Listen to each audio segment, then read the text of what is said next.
Bonjour à tous, je m'appelle Marie Bouzig, je suis vice-présidente chargée des affaires sociales et des études médicales à l'ANEMF, donc l'Association nationale des étudiants en médecine de France, qui représente les étudiants de la 2e à la 6e année.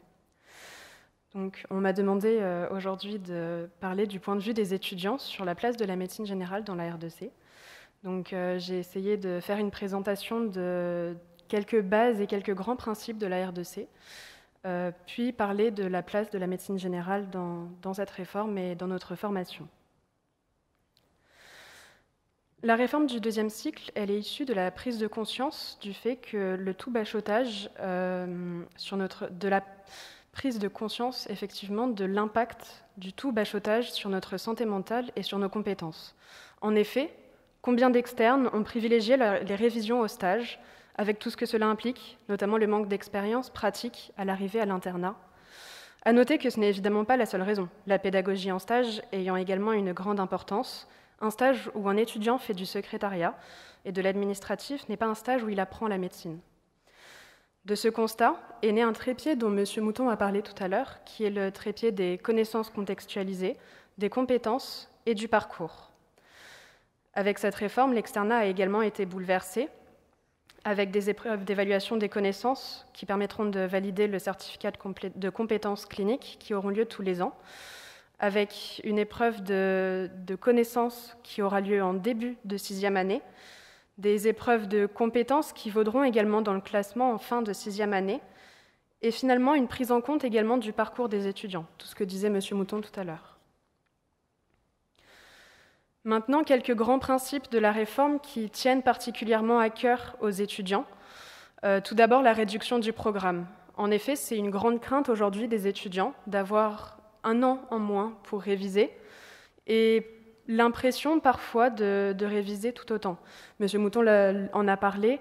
Aujourd'hui, avec ces groupes de DES, cela permet de limiter ce travail et cet apprentissage.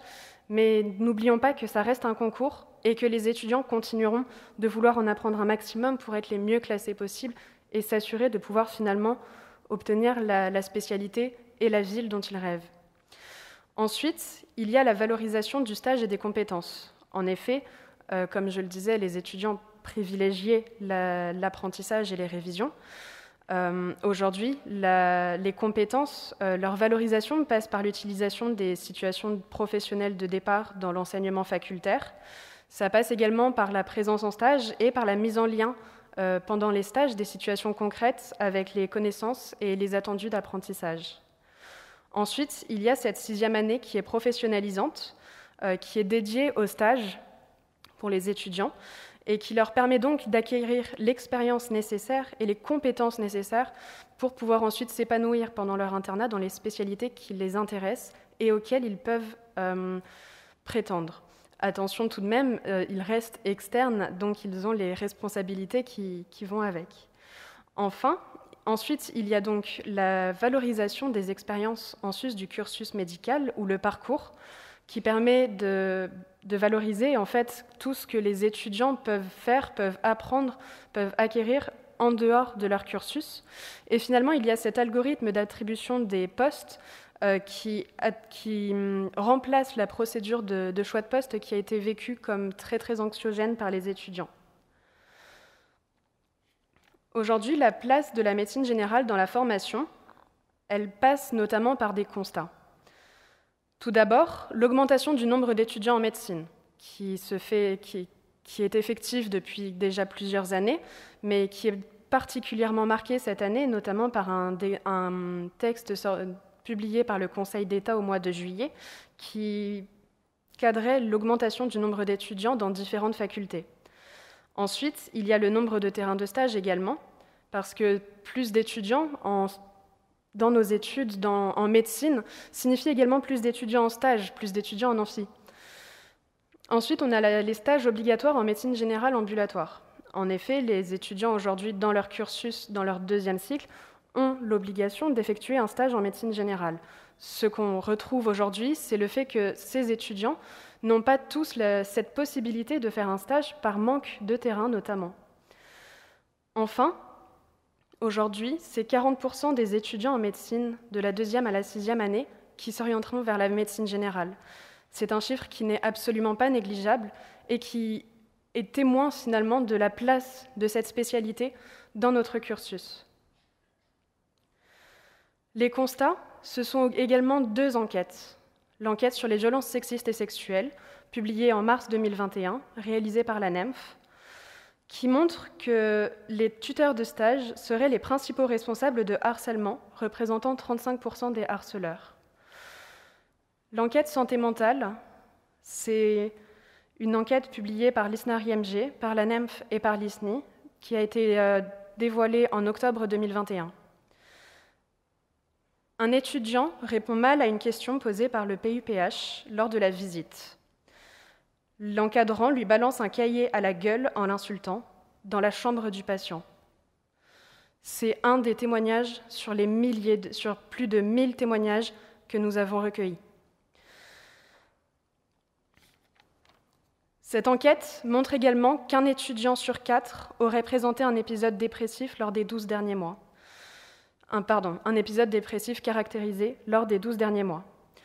Et presque un étudiant sur 5 aurait présenté des idées suicidaires au cours de ces 12 derniers mois. Les attentes des étudiants maintenant. Les attentes des étudiants, ce sont de plus en plus d'étudiants aujourd'hui qui souhaitent découvrir de nouveaux modes d'exercice. Cabinets, maisons de santé pluriprofessionnelles ne sont que des exemples, mais ce sont autant de modes d'exercice qui concerneront un très grand nombre d'entre nous. Mais comment peut-on se projeter dans un mode d'exercice sans l'avoir expérimenté ? Ensuite, c'est également la pédagogie et l'encadrement. En effet,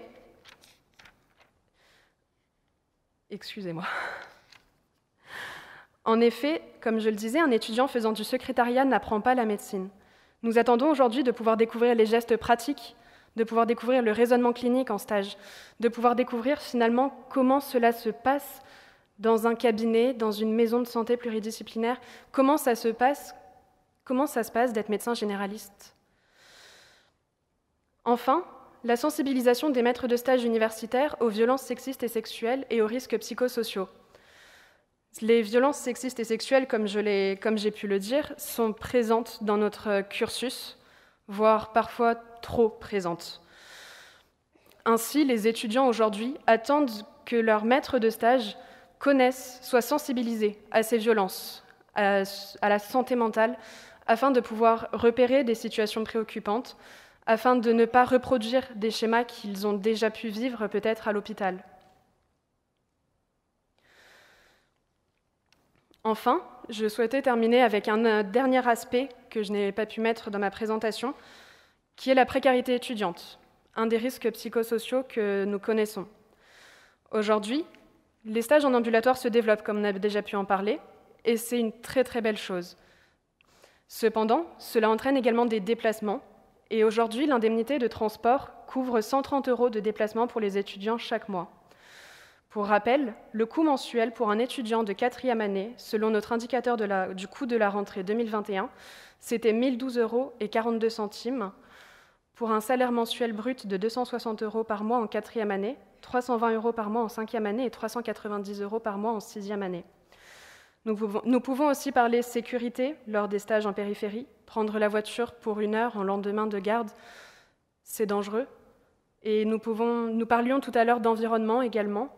Et peut-être est-ce plus écologique si les étudiants peuvent avoir des hébergements sur place à proximité de leur lieu de stage, afin de pouvoir limiter tous ces risques, afin d'être un peu, que ce stage soit un peu plus responsable, un peu plus respectueux de l'environnement, qu'il puisse également assurer la sécurité de l'étudiant, ou encore, effectivement, sa sécurité physique, mais également sa sécurité financière. Pour rappel, selon l'enquête 2017 que nous avons publiée, c'est l'enquête précarité que nous avions publiée en 2017, c'était un étudiant sur 4 qui avait déjà songé à arrêter ses études pour des raisons financières. Merci pour votre attention.